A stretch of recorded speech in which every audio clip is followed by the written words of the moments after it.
PHP में already हम लोगों ने CRUD से रेलिवेंट एक एप्लीकेशन क्रिएट की हुई है। और उस एप्लीकेशन में हम लोगों ने एक सिंगल यूज़र का रिकॉर्ड डेटाबेस में स्टोर किया, उसको रिट्रीव किया, अपडेट और डिलीट कर रहे थे। इसके अंदर जितना भी हमने डाटा यूज़ किया CRUD ऑपरेशन के अंदर, वो सारे का सारा सिंपल डाटा था। तो इन सम केसेस ऐसा होता है कि यूज़र रजिस्ट्रेशन के दौरान या फिर जो यूज़र हमारे पास आ रहे होते हैं उसके लिए हमें कोई ना कोई फाइल भी उससे एज ए इनपुट लेनी होती है। तो अगर कहीं पे हमें फाइल की ज़रूरत पड़ती है तो वो सिंपल डाटा की सूरत में हैंडल नहीं हो सकती। फॉर एग्जांपल, आपने अपनी एप्लीकेशन पे जो यूज़र लॉगिन करने हैं, उन यूज़र को लॉगिन करने के लिए आपने कंडीशन लगाई हुई है कि यूज़र हमारे पास जो आ रहा है वो अपनी प्रोफाइल पिक्चर भी अपलोड कर सकता है, और हम उस प्रोफाइल पिक्चर को उसके डैशबोर्ड के ऊपर दिखाएंगे। तो इस चीज़ को देखने के लिए कि फाइल किस तरह से अपलोड होती है, डेटाबेस के ऊपर किस तरह से स्टोर होती है, तो फाइल स्टोरेज का जो मैकेनिज्म है उसमें ये होगा कि आपकी फाइल जो एक्चुअल इमेज है वो आपके सर्वर के ऊपर स्टोर होगी, मतलब उसकी जो स्टोरेज है उसको इस्तेमाल करेगी सेव होने के लिए। और उसका जो एड्रेस है वो हम अपनी डेटाबेस के अंदर स्टोर करवाएंगे। तो डेटाबेस के अंदर भी आपकी फाइल्स या इमेजेस को स्टोर किया जा सकता है, लेकिन ना तो वो रिकमेंडेड मेथड है और ना ही वो फिजिबल या कन्वीनियंट है। तो एक्चुअली होता क्या है कि फाइल जो आप अपलोड करेंगे वो आपके सर्वर पे या सर्वर की स्टोरेज पे सेव होगी, और जो आप उसका पाथ है वो अपनी डेटाबेस में स्टोर करवाएंगे। तो इस काम को करने के लिए, इसकी थोड़ी सी रिप्रेजेंटेशन के लिए हमने अपने एग्जिस्टिंग कोड को थोड़ा सा मॉडिफाई किया है। तो ऑलरेडी हमारे पास जो टेबल था उसमें वो सारे के सारे कॉलम्स हैं, नेम, फादर नेम और बाकी सारे के सारे। उसमें एक कॉलम हमने मजीद ऐड कर दिया है और उसका नाम हमने रखवा दिया है पिक्चर। ठीक है, तो टेबल के अंदर ये पिक्चर हमें शो हो रही है, और फिलहाल उस पिक्चर की जगह पे मोबाइल नंबर ही एज इट इज़ डिस्प्ले हो रहा है। ठीक है, तो जब हम लोग पिक्चर अपलोड करेंगे तो उस पिक्चर को यहाँ दिखाने के लिए बाद में इसको मॉडिफाई कर लेंगे। फिलहाल यहाँ पे उसका मोबाइल नंबर शो होगा। तो टेबल को हमने थोड़ा सा मॉडिफाई कर लिया है, और इसी के हिसाब से हमने अपने डेटाबेस के अंदर भी जो टेबल था उसको भी मॉडिफाई करवा दिया। तो उसके अंदर एग्जिस्टिंग जितना भी रिकॉर्ड था वो सारे का सारा हमने डिलीट करवा के एक उसमें मजीद कॉलम ऐड करवा दिया। कॉलम का नाम हमने पिक्चर यहाँ पे भी रखा है, और इसके अंदर भी हम लोग जो डेटा है वो स्ट्रिंग टाइप का स्टोर करेंगे, क्योंकि इमेज का नेम आके स्टोर होना है।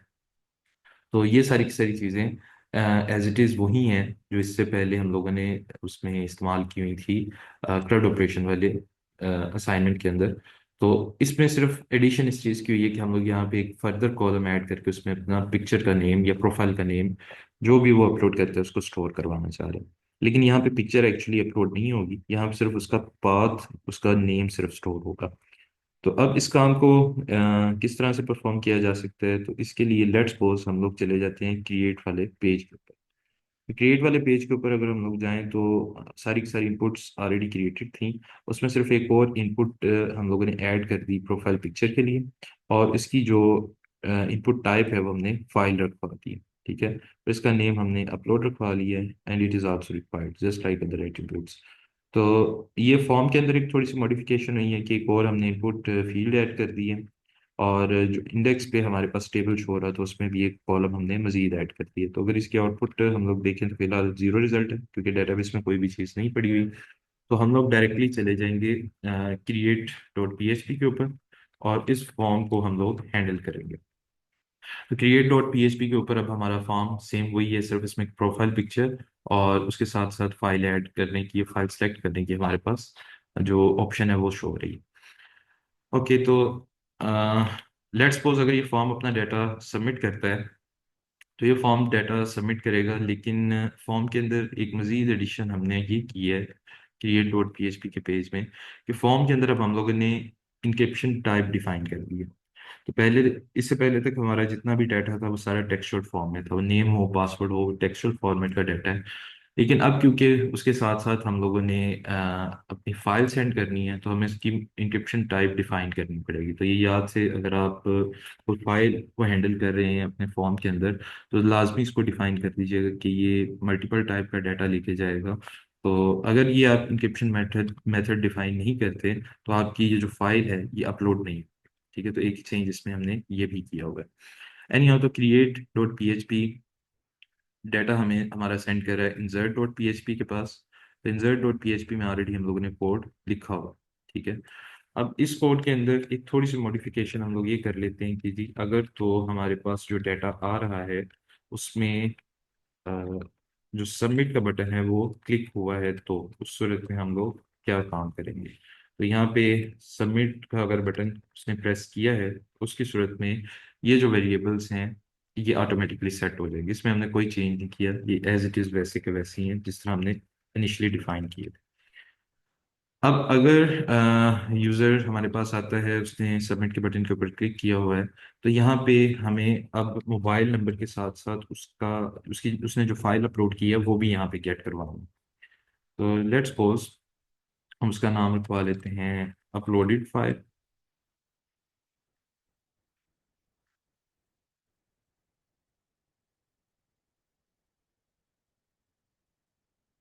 इससे पहले जितने भी हम लोग इनपुट्स आ रही थी हमारे पास फॉर्म की सूरत में, उसको हम लोग पोस्ट के थ्रू एक्सेस करवा रहे थे। लेकिन क्योंकि ये सिंपल टेक्सचुअल डाटा नहीं है, सिंपल डाटा फॉर्मेट नहीं है, तो इसके लिए हम लोग फाइल्स की जो अरे है या डिक्शनरी है उसको यूज़ करते हुए अपनी जो अपलोडेड फाइल है उसको एक्सेस करेंगे। तो इसमें भी आपने एग्जैक्टली वही नेम यूज़ करना है जो आपने फॉर्म में यूज़ किया हुआ है। तो फॉर्म के अंदर हमने इसका नाम रखवाया है अपलोड। ठीक है, तो अगर यहाँ पे आपने अपलोड यूज किया है तो यहाँ भी आप अपलोड लिखेंगे, तो फाइल हमारे पास आ जाएगी। उस फाइल का फिलहाल हमें सिर्फ नेम रिक्वायर्ड है। ठीक है, ताकि उस नेम की बेस के ऊपर हम लोग डेटाबेस में वैल्यू स्टोर करवा सकें। तो अपलोडेड फाइल हम लोगों ने यहाँ पे गेट कर ली। अब इस अपलोडेड फाइल के साथ साथ इसको सिंपली हम लोग फाइल नेम कह देते हैं। इसके साथ साथ हमें एक टेम्परेरी फाइल भी रिक्वायर्ड होगी जो स्टोरेज में हमारे काम होगी। ठीक है, तो टेम्परेरी फाइल हम लोग एक क्रिएट करवा लेते हैं और उसमें जो अपलोड हुई है आपकी फाइल उसका नेम स्टोर करवाएंगे। तो उसका जो नेम है वो हमारे पास इंडेक्स वैल्यू में आता है टेम अंडरस्कोर नेम। तो दो चीज़ें हम लोगों ने इससे ली हैं, एक तो फाइल का एक्चुअल नेम, और दूसरा जब वो फाइल आपके सर्वर के पास आती है तो उसने इसको एक कोई ना कोई टेम्परेरी नेम असाइन किया होता है। तो वो टेम्परेरी नेम को हम लोगों ने टेम्प फाइल की सूरत में स्टोर करवा लिया। तो ये दोनों चीज़ें हमने रिसीव की फॉर्म से, और इनको दो वेरिएबल्स के अंदर स्टोर करवा लिया। फाइल नेम जो कि उस फाइल का असल नाम है, और दूसरा जब वो सर्वर के ऊपर फाइल आई है तो उसको एक रैंडम नेम असाइन हो गया, तो उस नेम को भी हमने अपने पास स्टोर कर लिया। अब नेक्स्ट काम एक तो ये है कि अब ये सारे का सारा रिकॉर्ड हमने डेटाबेस के अंदर अपडेट करना है। तो उसके लिए ऑलरेडी अपडेट की क्यूरी लिखी हुई है कि insert into student table and so fourth. उसमें एक कॉलम हमने मजीद ऐड कर दिया है कि जी पिक्चर भी अब साथ आएगी, और पिक्चर की जो वैल्यू है वो आपके पास वैल्यूज के अंदर उसी तरह से ऐड हो जाएगी फाइल नेम की सूरत में। ठीक है, तो जो एक्चुअल उस फाइल का नाम होगा उस फाइल के नेम को हम लोग अपनी डेटाबेस के अंदर अपडेट करवा देंगे। अच्छा जी, चलें लेट्स सी कि इतना काम हमारा हो रहा है या नहीं हो रहा, उसके बाद बाकी की चीज़ें देखते हैं। तो इंसर्ट डॉट पीएचपी को हम लोगों ने मॉडिफाई करवा दिया। अब ये फॉर्म के डाटा को जब रिसीव कर रहा है तो फाइल्स की कलेक्शन में से ये जो अपलोडेड हमारे पास डाटा आ रहा है फॉर्म में से, उस अपलोडेड डाटा का इसने नेम लिया, मतलब उस फाइल का एक्चुअल नेम। और जब वो सर्वर के ऊपर फाइल आई है तो उसको उसने टेम्परेरी नेम भी अपने पास स्टोर करवा लिया। और ये जो एक्चुअल हमारे पास नेम है ये हमने डेटाबेस के अंदर स्टोर करवा दिया। ठीक है, तो इसको हमने सेव कर लिया। लेट्स सी कि इसकी आउटकम्स क्या आती हैं। लेट्स सपोज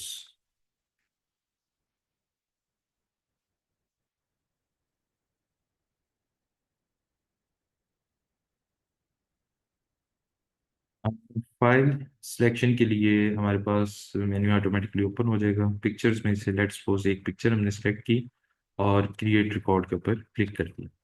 अब क्रिएट रिकॉर्ड पे हमने क्लिक किया है तो ये जो कंप्लीट हमारे पास डिटेल्स हैं एज इट इज़ वही शो हो रही हैं। यहाँ पे भी थोड़ी देर पहले हमारी डिस्कशन हुई थी कि पिक्चर वाली जगह पे हम लोग मोबाइल नंबर शो करवा रहे थे। तो इंडेक्स में जाके अब क्योंकि हमारे पास पिक्चर का रिकॉर्ड आ गया है तो यहाँ पे मोबाइल नंबर की बजाय हम लोग पिक्चर को ही डिस्प्ले करवाएंगे। तो ये हमें जो एड्रेस है उसका वो डिस्प्ले करवाएगा। ओके, तो इसमें एरर है कि जी अनडिफाइंड अरे की पिक्चर।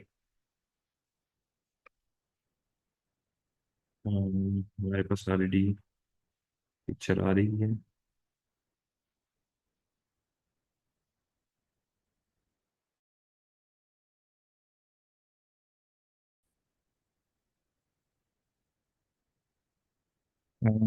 इसमें अगर हम लोग डेटाबेस की बात करें तो डेटाबेस के अंदर ऑलरेडी हमारे पास सारे के सारे रिकॉर्ड्स स्टोर है, और जो पिक्चर हमने अपलोड की थी वो पिक्चर भी यहाँ पे पड़ी हुई है। लेकिन ये इशू एक्चुअली हमारे पास इस वजह से आ रहा है क्योंकि ऊपर जो हमने सिलेक्ट की क्यूरी लिखी थी उसमें हर एक कॉलम क्योंकि हम लोगों ने लिखा था, तो हमें पिक्चर को भी ऐड करना पड़ेगा। तो लेट्स सी कि अगर पिक्चर को ऐड करने के बाद ये हमारा काम करता है ही नहीं। ओके, तो अब हमारे पास पिक्चर का एड्रेस आ रहा है जो यहाँ पे डिस्प्ले होनी है। तो एक काम तो हमने कर लिया कि हमारे पास जो पिक्चर आ रही थी वो ऑटोमेटिकली हमारी डेटाबेस के अंदर जाके उसका नेम स्टोर हो गया। लेकिन हमें यहाँ पे नेम रिक्वायर्ड नहीं है, हमें एक्चुअल पिक्चर रिक्वायर्ड है। तो पिक्चर जो अपलोड हुई है वो हमारे सर्वर के ऊपर स्टोर कहीं नहीं हुई। तो सिर्फ ये नेम की हद तक स्टोरेज है। जो एक्चुअल पिक्चर है वो अभी तक हमने अपनी डेटाबेस के अंदर कहीं पे भी स्टोर नहीं की, तो हमें उसको भी प्रॉपरली हैंडल करना पड़ेगा। तो इंसर्ट के अंदर ही आप जाते हैं और इंसर्ट में एक सिंपल सा फंक्शन है जिसको यूज करते हुए आप अपनी पिक्चर को स्टोर कर सकते हैं। तो एसक्यूएल की इस क्यूरी को एग्जीक्यूट करने से पहले हम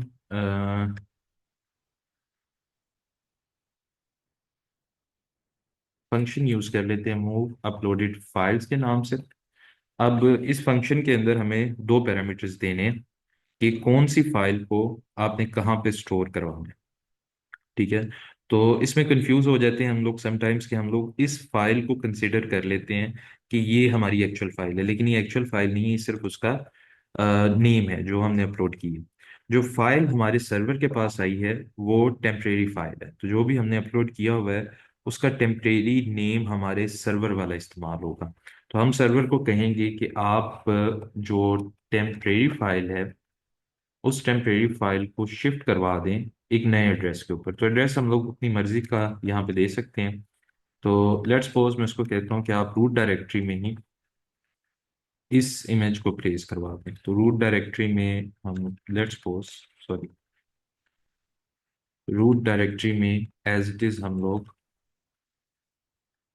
फाइल नेम को स्टोर करवा दें। ठीक है। तो जहाँ पे हमारे पास इंसर्ट और बाकी फाइल्स हैं इन्हीं फाइल्स के अंदर आके हमारी नई फाइल स्टोर हो जाएगी।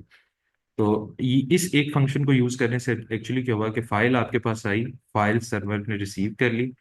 जो फाइल सर्वर ने रिसीव की है उसको उसके एक्चुअल नेम का भी पता है, और उसकी एक कॉपी हमारे सर्वर के ऊपर जनरेट हो गई है। जो कॉपी सर्वर के ऊपर जनरेट हुई है वो अलग फाइल है। तो सर्वर के पास जो फाइल का नेम होगा वो टेम्परेरी नेम की सूरत में स्टोर होगा। तो आपने उसको कहना है कि ये जो टेम्परेरी फाइल तुमने अपने पास स्टोर की है इस फाइल को अपने पास इस लोकेशन पे स्टोर करवा दे। तो ये लोकेशन जो हमने दी है वो रूट फाइल दी हुई है। अगर आप इसको किसी फोल्डर वगैरह में स्टोर करवाना चाह रहे हैं तो फोल्डर का नेम दे सकते हैं। बहरहाल फिलहाल प्रैक्टिस के लिए हम लोग इसको रूट डायरेक्टरी में स्टोर करवाते हैं। तो इसको सेव कर लेते हैं और वापस एक दफ़ा हम लोग अपनी डेटाबेस में जाके एग्जिस्टिंग रिकॉर्ड को डिलीट कर देते हैं। ठीक है, ताकि कोई हमारे पास इस तरह से कन्फ्यूजन क्रिएट ना हो कोड से रेलिवेंट। अच्छा, इसको रिफ्रेश किया, ज़ीरो रिकॉर्ड्स आ रहे हैं, और हम लोग वापस create.php के पास गए। जो रिकॉर्ड्स ऑलरेडी हम लोगों ने इंसर्ट किए हुए थे उनको दोबारा इंसर्ट करवा लेते हैं। फाइल अगेन वही सिलेक्ट की हमने जो पहले हमने की थी, और क्रिएट रिकॉर्ड के ऊपर क्लिक करवा दिया। तो सेम वही रिकॉर्ड शो हो रहा है, लेकिन अब अगर आप अपने फोल्डर को रिफ्रेश करके देखते हैं इसमें अभी तक शो नहीं हुई है। मे बी एड्रेस हमने गलत दिया है। लेट्स सी के इसमें क्या इश्यूज हैं।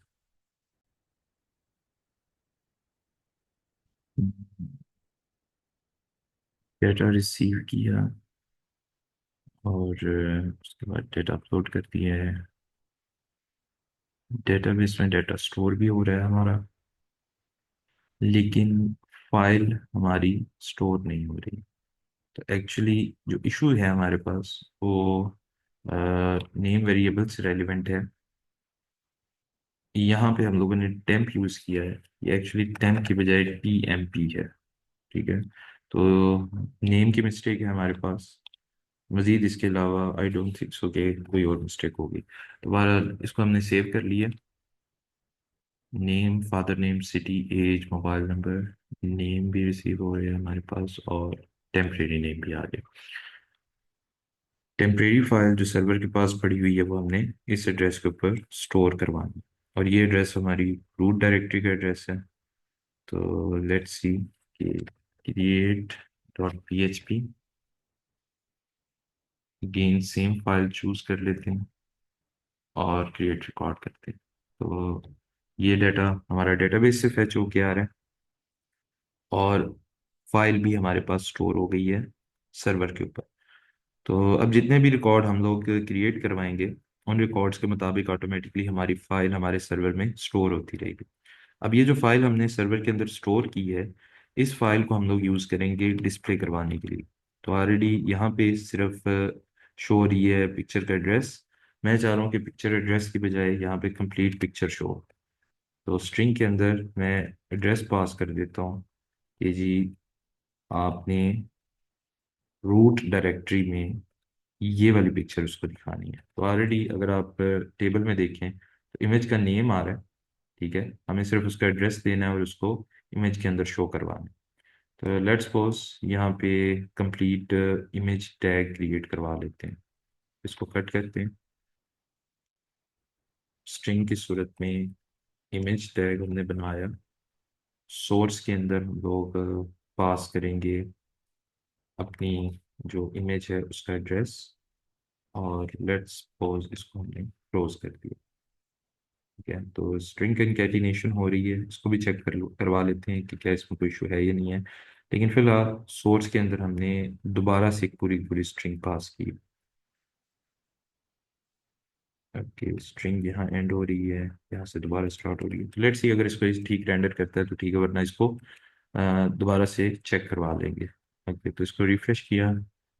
ओके, स्ट्रिंग के अंदर हमारे पास एरर है। अब इस स्ट्रिंग को क्लोजली हमें ऑब्जर्व करना पड़ेगा। यहाँ पे आपकी फर्स्ट स्ट्रिंग एंड हो रही है और उसके बाद आपकी नेक्स्ट जो स्ट्रिंग है वो स्टार्ट हो रही है। तो इन दोनों को हमने कंकैटिनेट कर दिया। नेक्स्ट स्ट्रिंग आई हमारे पास। उसके बाद एक्चुअल वेरिएबल शो हो गया। एक्चुअल वेरिएबल को शो करने के बाद हमें अपनी स्ट्रिंग को दोबारा कंकैटिनेट करना है और ये वाला हिस्सा शो करना है। चलिए, स्टोर करके वापस आते हैं। रिफ्रेश किया। ओके, कोड हमारा एग्जीक्यूट हो गया है लेकिन पिक्चर यहाँ पे डिस्प्ले नहीं हुई। तो लेट्स सी कि इसकी क्या रीज़न है।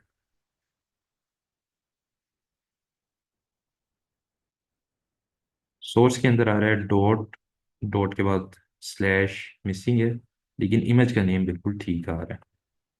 तो यहाँ पे हमारे पास जो स्ट्रिंग है,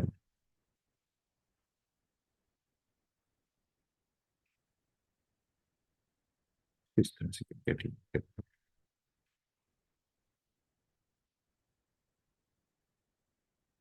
फिर सेम एरर है हमारे पास, इमेज का नेम आ रहा है लेकिन डॉट के बाद स्लैश हमारे पास लगा होना चाहिए। Okay, source,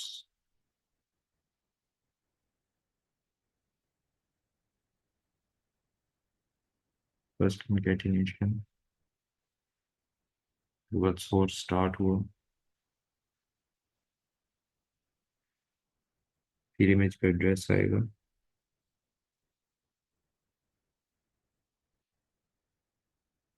may be escape sequence use करने से हमारा काम हो।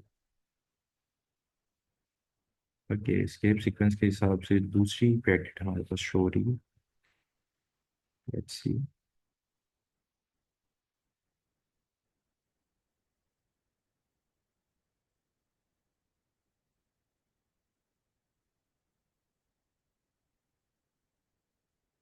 ये इसके अंदर हमें क्या करना चाहिए। डॉट स्लैश स्केप सीक्वेंस हम लोग लगा के देख लेते हैं। स्केप सीक्वेंस मतलब एक इमेज, सोर्स, उसके बाद स्ट्रिंग कंकैटिनेशन हुई। फर्स्ट स्ट्रिंग एंड हुई है सेकंड स्ट्रिंग जिसमें सिर्फ एड्रेस आ रहा है। उसके बाद कंप्लीट एड्रेस आएगा।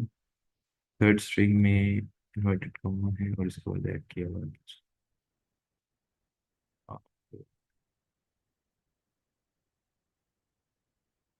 ओके,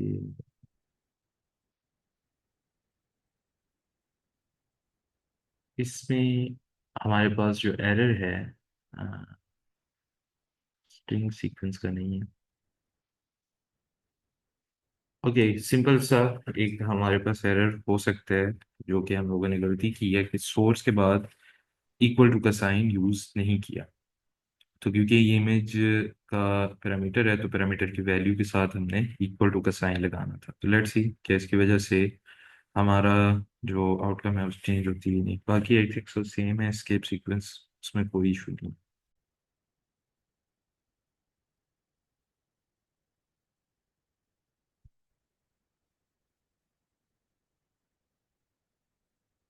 ओके, तो इमेज हमारे पास अपडेट हो गई है। इमेज का साइज जाहिर सी बात है बहुत ज़्यादा बड़ा है, तो इस वजह से आपका ओवरऑल जो कॉलम है वो बहुत जो है वो लार्ज हो गया। आप इसके साइज को विड्थ और हाइट की सूरत में कम कर सकते हैं, लेकिन हमारा जो पर्पस था वो फुलफिल हो गया कि किस तरह से हम लोग जो रिकॉर्ड है वो अपडेट करवा सकते हैं अगर हमारे पास कोई फाइल आ जाती है। तो ज़रूरी नहीं कि सिर्फ पिक्चर की ही फाइल हो। अगर आपके पास कोई दूसरी फाइल है, जिस तरह डॉक्स है, पीडीएफ हैं, तो उनको भी आप अपलोड करवा सकते हैं और अपने पास डिस्प्ले करवा सकते हैं पाथ की सूरत में या फिर फाइल की सूरत में।